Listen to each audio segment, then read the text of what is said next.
हामी यहाँसम्म पुगिसक्यौं र CSS सुरु गर्न अगाडि म एउटा HTML मा लास्ट एउटा कुरा सिकाउन चाहन्छु। हुन त HTML मा अरु पनि थुप्रै कुरा छन्, त्यो हामी सिक्दै गरौँला। र त्यो भन्दा अगाडि चाहिँ नि CSS जान अगाडि म एउटा टेबल एउटा सिकाउन चाहन्छु।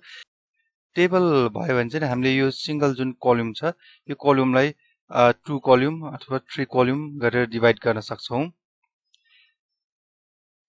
मैले वेबसाइट डिजाइनिङ भर्खरै सुरुमा सिकिराख्दाखेरि आजभन्दा लगभग धेरै वर्ष अगाडि मलाई चाहिँ नि CSS त्यति मन नलाग्ने, किनभने CSS मैले भर्खर सुरु गरेको थिएँ र CSS मैले बुझेको थिएन र HTML मैले कम्प्लिट बुझिसकेको थिएँ र टेबलबाट बनाउँदाखेरि सजिलो लाग्ने र CSS मलाई सिक्नै मन नलाग्ने, तर CSS पनि सिक्नु पर्छ। आज हामी यो टेबल एउटा गर्छौं र त्यसपछि CSS मा जान्छौं। मैले सबलाइम एडिटर खोलिसकेँ। यसमा मैले इन्डेक्स पेजमा जान्छु। तपाईहरुले सबलाइम खोल्न आउँदैन भनेदेखि अथवा सबलाइम छैन भनेदेखि नोटप्याड प्लस प्लसमा पनि गर्न सक्नुहुन्छ। यो राइट क्लिक गरेर notepad open with notepad plus plus पनि गर्न सक्नुहुन्छ, अथवा नोटप्याड प्लस प्लस पनि छैन भने नोटप्याडमा पनि गर्न सक्नुहुन्छ। तर नोटप्याड प्लस प्लस र सबलाइमहरु फ्रीमा पनि डाउनलोड गर्न सक्नुहुन्छ, प्रिभियस च्याप्टरहरु हेर्न सक्नुहुन्छ। र त्यसपछि अब टेबलमा आउँ हामी। यो कन्टेन्ट भयो, फर्स्ट प्याराग्राफ, सेकेन्ड प्याराग्राफ, त्यसपछि युट्युबको छ हामीसँग। र टेबलको लागि कोड TABLE टेबल ओपन, त्यसपछि टेबल क्लोज भयो। त्यसपछि TR/TR भयो। त्यसपछि TD/TD।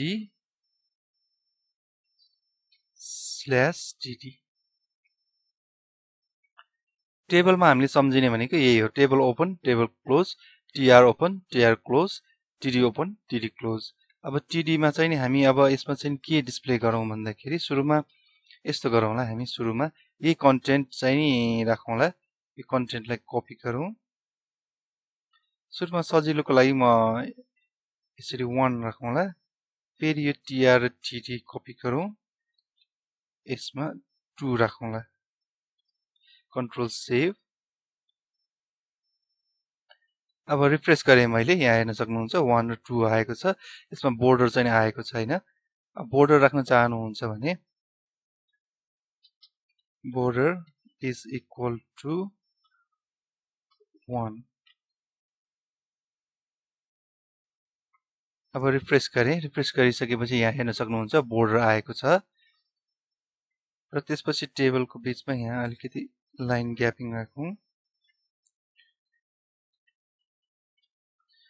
हामीले HTML सिक्दाखेरि एउटा साथीले चाहिँ 16 राख्थ्यो, सरले 1 राख भन्थ्यो, उले 16 राख्थ्यो। यस्तो आउँछ। उलाई चाहिँ यस्तो मन पर्ने, सरलाई चाहिँ यस्तो मनै नपर्ने। उसले चाहिँ साथीले चाहिँ नि यो क्या खतरा भयो भन्ने, सरले चाहिँ यो भद्दा भयो यो नराख भन्ने, त्यस्तै हुन्थ्यो।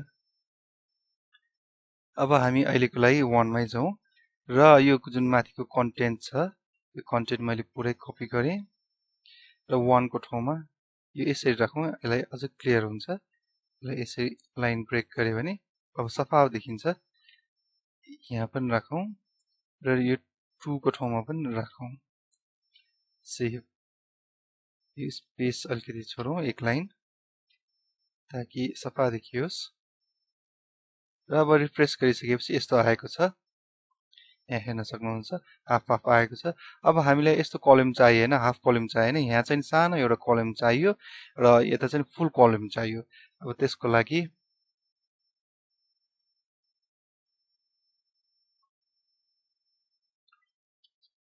width is equal to 70% राखौं, 75 नै राखौं।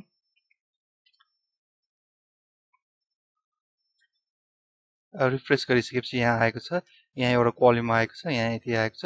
र कन्टेन्ट चाहिँ मिलाउनु पर्छ र कन्टेन्ट चाहिँ यहाँको घटाउनु पनि सक्नुहुन्छ अथवा यहाँ बढाउनु पनि सक्नुहुन्छ, यो म्यानेज गर्न सक्नुहुन्छ। अब हामी यो कन्टेन्ट आधी जति घटाउँ।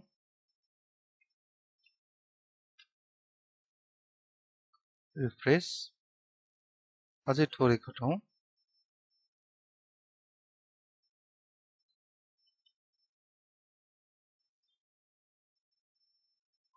यस्तो देखिएको छ। अब यस्तो गर्दाखेरि चाहिँ नि यहाँ एउटा कन्टेन्ट, यता एउटा कन्टेन्ट देख्न सक्नुहुन्छ। अब यहाँ कन्टेन्टको सट्टा इमेज पनि राख्न सक्नुहुन्छ। इमेज राखियो भने चाहिँ अझै राम्रो देखिन्छ। यहाँ कन्टेन्ट भयो, यहाँ इमेज भयो। अझ यो 2 कलमलाई 3 कलम गरेर यहाँ बीचमा इमेज राखेर पनि गर्न सक्नुहुन्छ। चाहिएको छ भने त्यसरी गर्न सक्नुहुन्छ। अब यो बोर्डर जुन छ बोर्डरलाई चाहिँ हटाउँदाखेरि पनि ठिकै हुन्छ। बोर्डर हटाउनु पर्ने छ भने केही खाली राखिदिँदा पनि हुन्छ अथवा बोर्डर इज इक्वल टु 0 राख्दाखेरि पनि हुन्छ। यस्तो आएको छ। अब हाम्रो कन्टेन्ट त 2 कलममा आयो, तर के भएको छ भने अहिले यो कन्टेन्ट जुन बीचको ग्याप छ यो ग्याप चाहिँ धेरै क्लोज भएको छ। यहाँ पनि हेर्न सक्नुहुन्छ यो कन्टेन्ट बीचको ग्याप चाहिँ नि एकदम क्लोज भएको छ। अलिकति ग्यापिङ बढाउनु पर्ने छ। त्यसको लागि अब हामी यो कोडमा जाउँ, बोर्डरलाई 1 नै गरौँ। Cell SPACING is equal to border 1 किन राखेको भन्दाखेरि मैले त्यो ताकि यो क्लियर हेर्नलाई सजिलो होस् भनेर। रिफ्रेस गरौँ।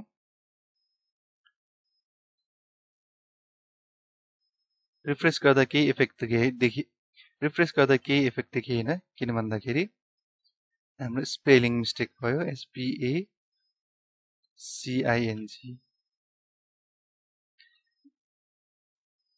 अब यहाँ हेर्न सक्नुहुन्छ यो बोर्डर मोटो आएको छ। हाम्रो यो स्पेलिङ मिस्टेकले पनि धेरै फरक पार्छ।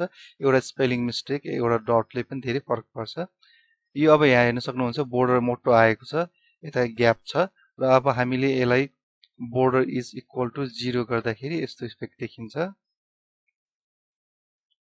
अलि अघि भन्दा मजाको देखियो। यहाँ ग्यापहरू भयो, यहाँ पनि अलिकति ग्याप भयो। र अर्को तरिका एउटा पनि छ, कन्ट्रोल Z गरेँ मैले, बोर्डर इक्वल टु 1 नै गरेँ। सेल प्याडिङ रिफ्रेस गरी हेरौँ। सेल प्याडिङले चाहिँ के गर्छ भन्दा यो बोर्डरलाई चाहिँ केही गर्दैन, तर यो दायाँ बायाँ चाहिँ नि ग्याप चाहिँ नि बढाउँछ यसले। र अब यसलाई बोर्डर इज इक्वल टु 0 नै गरिदिउँ। यस्तो देखिएको छ। अब तपाईहरुको ई-कमर्स वेबसाइट हो अथवा कुनै इन्डस्ट्रीको वेबसाइट हो, तपाईको प्रोडक्टहरुको लिस्ट यहाँ देखाउनु पर्ने छ भने टेबलमा राखेर हामीले देखाउन सक्छौं। त्यसको लागि एउटा टेबल बनाऊ हामी। अर्को एउटा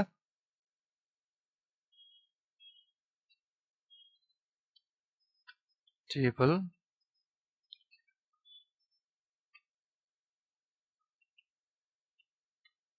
slash table tr slash tr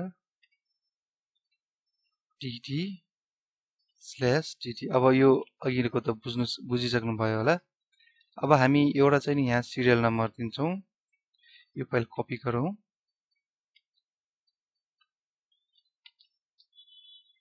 serial number त्यसपछि अर्को प्रोडक्ट नेम। पहिले यो गर्नु अगाडि हामी यस्तो गर्छौं एउटा, यो किन भन्दाखेरि सजिलोको लागि यो पछि हामीलाई तलपट्टि पनि चाहिन्छ। यो यस्तो गर्यौं, यस्तो गर्यौं। यसमा बिआर ट्याग पनि राखौं टेबल भन्दा मुनिपट्टि। र अब यो यसलाई कपी गरौँ।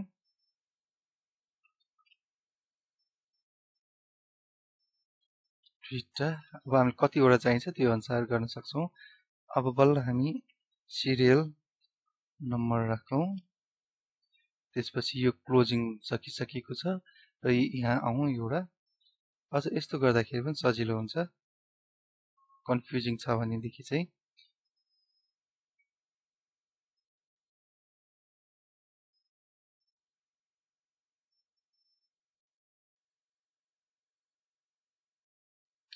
यसरी गर्दाखेरि पनि क्लियर हुन्छ। यसरी गर्दाखेरि चाहिँ सफा देखिन्छ। यो भयो, यो भयो। अब यसलाई नै कपी गरौँ। यो मुनिको हटाइदिउँ।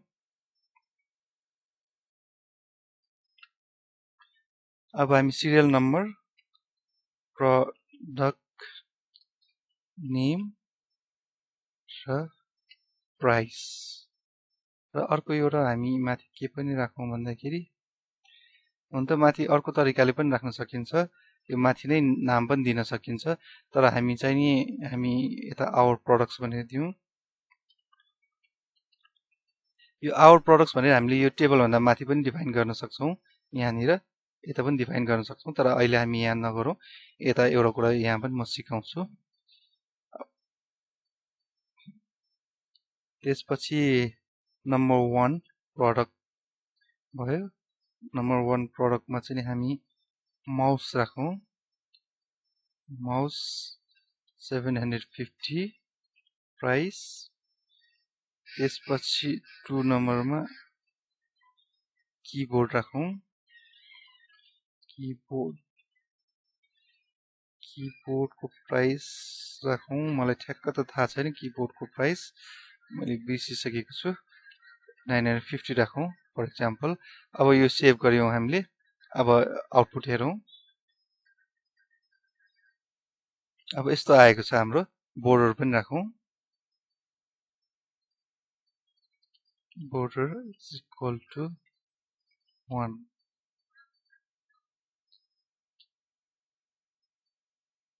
यहाँ एउटा डट पनि राखौँ। यस्तो आएको छ आउटपुट, यहाँ हेर्न सक्नुहुन्छ। अब हामीले यता सेल प्याडिङहरू पनि युज गर्न सक्छौँ अघि जस्तै। अब हामीलाई यहाँ कलर पनि चेन्ज गर्नुपर्ने छ। कलर चेन्ज गर्नको लागि हामी माथिकै यो कोड कपी गरौँ। यो कोड कपी गर्दाखेरि अलाइन जस्टिफाई एउटा चाहिन्छ हैन, यसरी /p। अब यसरी हरेक ठाउँमा हामीले यो कलर डिफाइन गर्नु पर्यो। अब हामीले CSS चाहिँ किन चाहिन्छ भन्दाखेरि हामीलाई यसरी हरेक ठाउँमा हामीले डिफाइन गर्नु पर्दैन। CSS मा एक ठाउँमा यो p कोड डिफाइन गरिसकेपछि सबै ठाउँमा त्यसले काम गर्छ।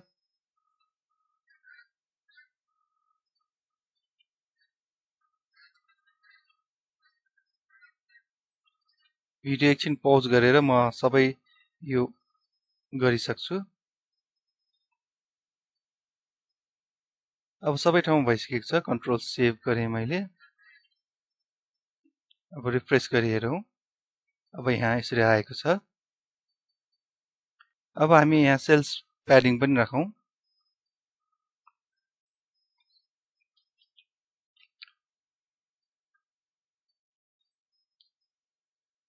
धेरै भएको छ, अब थोरै घटाउँ, यसमा 5 जति राखौँ। अहिले ठिक्कको देखिएको छ। अब हामीलाई यो लाइन र यो लाइन हटाउनु पर्ने छ, त्यही भएर अघि मैले यो आवर प्रोडक्ट चाहिँ यहाँ माथि राख्दा नि हुने, माथि नराखिकन यहाँ राखेर देखाएको हो। अब तपाईहरुले सोचिराख्नु भएको छ होला, यो अब जुन खाली भएको छ यसलाई हटाइदिउँ। यसलाई हटाउँदाखेरि चाहिँ यस्तो आउँछ, यस्तो आउँछ, यहाँ देखिन्छ अझै। अब यसको लागि चाहिँ एउटा कोड छ, त्यो कोड चाहिँ यहाँ col span is equal to, अब दुईटा खाली बक्स छ, यस्तो सोचिराख्नु भएको होला 2 हो, तर 3 राख्नुपर्छ। यहाँ 2 राख्दाखेरि यस्तो हुन्छ, यहाँ एउटा हटेको छ, 2 राख्दाखेरि बल्ल एउटा हट्यो, दुईटा कलम एउटा भएको छ। अब तीनटा कलम एउटा बनाउनको लागि 3 राखेर यस्तो गर्दाखेरि यहाँ आवर प्रोडक्ट्स भनेर यसरी आएको छ, यसरी राख्न सक्नुहुन्छ। अब यहाँ अर्को फेरि चाहिएको छ भने, अर्को बक्स चाहिएको छ भनेदेखि चाहिँ नि यस्तै गरी यहाँदेखि यहाँसम्म अर्को एउटा कपी यहाँ यस्तो फर एक्जाम्पल मानौँ td/tt, यो गर्यौं भने चाहिँ यहाँ नयाँ बक्स एउटा क्रिएट हुन्छ। यहाँ यसरी यहाँ क्रिएट भएको छ र अघि कोलम स्प्यान 3 राखेको ठाउँमा यहाँ 4 राख्नु पर्यो, मुनिपट्टि पनि राखिदिनु पर्यो र यस्तै एउटा टिक्कै तलपट्टि यहाँ 3 राख्नु पर्ने छ भनेदेखि चाहिँ यो पुरै यो कपी टीदेखि यो tr देखि tr सम्म कपी गरेर यहाँ राखिदिनु पर्यो। यो अब हामीलाई चाहिएको छैन, यो हटाइदिउँ, कन्ट्रोल एस। टेबल अब बुझ्नु भयो होला। टेबल भयो भने तपाईले यस्तो टेबल पनि बनाउन सक्नुहुन्छ र अर्को यस्तो यहाँ कन्टेन्टको लागि यो कलमहरु पनि बनाउन सक्नुहुन्छ। तर कलमहरु चाहिँ हामीले डिफाइन गर्दा CSS ले गर्ने हो, CSS ले गर्दा चाहिँ सजिलो हुन्छ। तर सिम्पल नर्मल साइट बनाउँदाखेरि चाहिँ यतिकोले पनि हेल्पफुल हुन्छ। CSS मा धेरै अब नबुझिकन यसरी गर्दा पनि ठिक हुन्छ। तर कोडिङ स्ट्यान्डर्ड अनुसार चाहिँ CSS ले गर्नुपर्छ। यो टेबलले हामीलाई धेरै नै हेल्प गर्छ, ठाउँ ठाउँमा हामीलाई हेल्प गर्छ। जस्तै यो यहाँ यस्तो राख्यौँ हामीले, अब यो हेडरमा नै यहाँ हामीले यहाँ कम्पनीको नेम यता लेफ्टमा राखेर यता राइटमा चाहिँ हामीले एडहरू डिस्प्ले गर्न पनि मिल्यो, त्यस्तोहरू पनि गर्न मिल्छ। अथवा एडको सट्टा सोसियल आइकनहरू यहाँ टपमा डिस्प्ले गराउनुहुन्छ भने त्यो पनि मिल्यो। यो मेन्युलाई पनि बक्समै राख्न पनि मिल्यो। तर हामी अब त्यो चाहिँ नेक्स्टमा CSS बाट गर्छौँ यस्तो कुराहरू। सोर्स कोड डिस्क्रिप्सनमा पनि छ, चेक गर्नु होला। सोर्स कोड @nepal.net/web मा पाउन सक्नुहुन्छ। यहाँ क्लिक गर्नुभयो भने यहाँ सोर्स कोड छ।